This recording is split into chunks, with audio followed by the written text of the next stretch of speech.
Oui, il est temps de parler d'un animé qui aurait pu lui-même être dans un autre concept de vidéo, puisqu'effectivement, quand on pense à Fairy Tail, on pense forcément au pouvoir de l'amitié, ce qui n'est pas forcément faux. Sans le vouloir, j'ai l'impression que j'ai fait de l'humour juif. Alors, et qu'est-ce donc? Ah, ma foi, je crois que c'est quand ce n'est pas rigolo et que ça ne parle pas de saucisses. Cependant, on a toujours tendance à oublier ces moments les plus épiques. Et justement, quoi de mieux que l'arc le plus incroyable et surprenant de l'œuvre pour parler de ses meilleurs moments. Il a montré que Fairy Tail peut montrer un côté mature et crédible à la série, je parle bien sûr de l'arc Tartaros.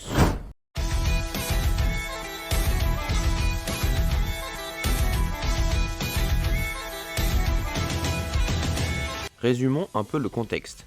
Au siège du conseil, ce dernier débat sur la victoire de Fairy Tail, au grand jeu intermagique, mais aussi à l'anéantissement des guildes noires. Et c'est justement Tartaros qui est évidemment révoqué. Grandoma s'exclama disant qu'il faut s'occuper de cette fameuse guilde. Alors que soudainement, Jackal, l'un des portes des 9 démons, apparaît et assassine presque tous les membres du conseil. Déjà, on nous pose les bases, comme quoi cet arc ne va pas rigoler, et la guilde ennemie non plus. D'un autre côté, on retrouve un autre membre de Tartaros, qui lui est aussi venu là pour casser des bouches, et pas qu'un peu, puisqu'il va littéralement mettre en PLS l'unité de Raijin, dont Luxus, le laissant mourant à la fin de son combat. Et ce n'est clairement pas rien, l'un des membres les plus puissants de Fairy Tail ayant un état critique annonçant la couleur des événements qui vont suivre.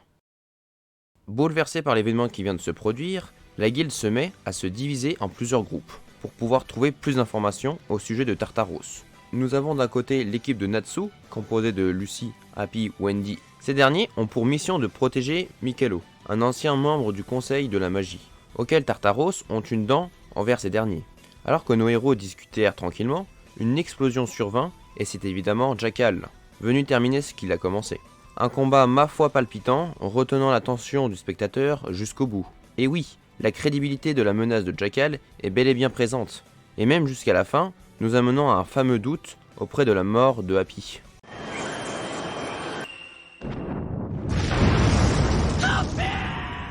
Plus tard, nous retrouvons le groupe d'Elfman, alors qu'ils étaient en pleine recherche. Sayla, l'une des portes des 9 démons, se met à s'en prendre à sa sœur, en le contrôlant lui-même. Imposé par un terrible dilemme, Elfman n'a d'autre choix que de détruire la guilde de Fairy Tail, dans les événements qui vont suivre. Preuve que la guilde maléfique n'est clairement pas là pour rigoler. Ensuite, je vais skipper un peu, une des armes les plus terrifiantes, nommée Face, capable d'annihiler tout type de magie sur un continent. Oui, maintenant on a un réel enjeu et but pour la guilde face à Tartaros. Ah, et Miragen et Erza se sont fait capturer, et cette dernière se fait torturer par Griffith, version féminine. Miragen, elle, est dans un processeur pour devenir un nouvel esclave à Tartaros.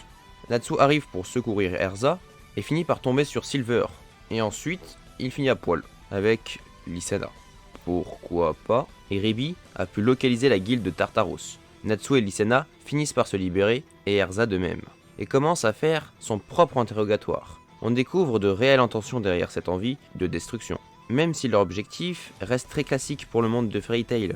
La guilde arrive sur l'île, et c'est à partir de ce moment-là que les événements vont prendre une situation bien plus que palpitante, notamment entre Wendy et Heather, ayant un enjeu et une pression colossale sur une petite fille telle Wendy, et son éveil du pouvoir du dragon est juste divin. Cela applique un renouveau chez elle, ce qui permet de se redécouvrir, surtout avec son changement de coupe par la suite. Détruisant le Face au passage, tout comme Lysana contre Lemmy, avec parallèlement Miragen face à Sayla. Nous montrant toute une intrigue et révélation à propos de notre trio familial de la guilde. Face à cette situation de plus en plus fréquente, pour Tartaros, ces derniers décident alors de jouer un gros atout dans leur poche, puisque le chef de la guilde ennemie jette l'un des plus puissants sorts qui puissent exister, menant alors à tous les membres de la guilde pris au piège, par un fluide mystérieux. Sauf que personne a survécu à ce cataclysme, sauf Lucy. Elle est désormais seule à faire face à toute une guilde de mages très puissants. Jamais la situation était aussi désespérée. Lucy n'a d'autre choix que de faire appel au roi des esprits, en sacrifiant l'une de ses clés, et qui au passage fait ses adieux à Aquarius, auquel cette séparation est l'une des plus tristes et marquantes de l'œuvre. Face à ce sauvetage miraculeux, nous nous dirigeons vers un enchaînement tout aussi incroyable les unes que les autres. Mais avant cela, le combat d'Erza contre Minerva prend fin et l'arrivée de Sting et Rogue en soutien. Devant se trouve Malgil, le chef de Tartaros, révélant que finalement, il y a plus de 3000 faces en cours. Nous ajoutons alors une tension de plus au cours de cet arc. Puis nous passons alors au combat entre Grey et Silver. Ce combat est juste dingue. Silver fait croire à Grey qu'il est Deliora et qu'il a pris le corps de son père. Le combat est juste incroyable. Grey le bat d'une façon très ingénieuse et le fait que Silver donne le pouvoir de chasseur de démons de glace, élément qui évolue le personnage de manière vraiment extraordinaire. Cet enjeu et la colère de Grey, ignorant envers son père, rend le tout une situation très pesante pour Grey et pour le spectateur. Parallèlement à cela, nous retrouvons Jubia, qui de son côté a un combat assez abrupt. Son amour porté à son tendre Grey ne peut qu'accentuer son développement et ses relations parmi ce dernier, mélangeant à la fois tristesse et mélancolie. D'un autre côté, nous retrouvons le fameux duo Natsu et Gajeel, face à Tempester et Traveser. À peine le combat commence et nous nous retrouvons dans une situation désespérée. Alors que Traveser active son pouvoir pouvant inonder l'environnement d'une eau noire et toxique, Gajeel se retrouve seul face à lui, complètement désorienté et désavantagé de son environnement.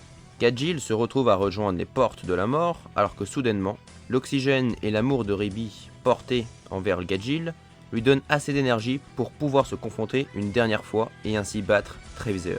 Complètement à bout de force de son combat, Gajeel se retrouve devant Tempester, impatient de lui donner le coup de grâce. Puis nous retrouvons finalement Kyoka face à Erza. Cette dernière est au plus mal que n'importe quel être pourrait l'être. Grâce à la puissance qui lui confère ses amis et à la lumière qu'ils lui ont permis d'avoir dans sa vie, font qu'elle puisse battre Kyoka. Et enfin, nous arrivons à la fin de l'arc. La détermination de Natsu face à Malguild. L'enjeu sur le projet END, l'arrivée d'Eknologia et celle d'Ignir, rend tout cela d'un suspense jamais vu dans la série, finissant même par la mort de ce dernier, impactant à la fois le spectateur que Natsu lui-même. Et l'opening, une telle maturité sur cet univers fantaisique, la dimension qu'elle prend avec des épisodes sont juste incroyables. Oui, Fairy Tail peut proposer un scénario vraiment captivant, mature et bouleversant, et il a pu nous prouver avec Tartaros. Que cela soit autour d'un vrai enjeu, des morts ou du développement des personnages, rend cet arc tout ce qu'il a pour être incroyable. Et voilà, c'est la fin de la vidéo, j'espère qu'elle vous a plu.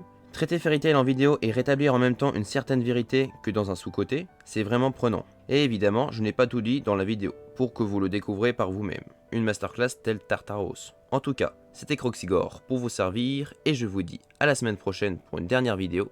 Salut!